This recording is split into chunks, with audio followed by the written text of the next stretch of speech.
দেখছস হালকা আমার পুকুরের অবস্থা, কোন শয়তানে ডেইলি আমার পুকুর থেকে মাছ চুরি করে সাথে নষ্ট করে, তোরে কিন্তু সর ধরতে হবে। দূর দাদু, আপনি আইতা কি বলেন?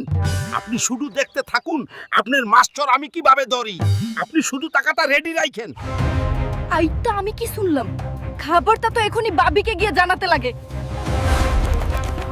ও ভাবি, খাবার তো বেতাল হইয়া গেছে। দাদু তো পুকুর পাহারা দেবার জন্য হালকাকে লইছে।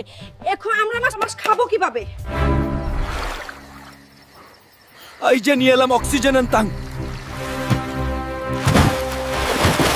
ভাবি দেখুন, আশেপাশে তো মনে হয় কেউ নেই।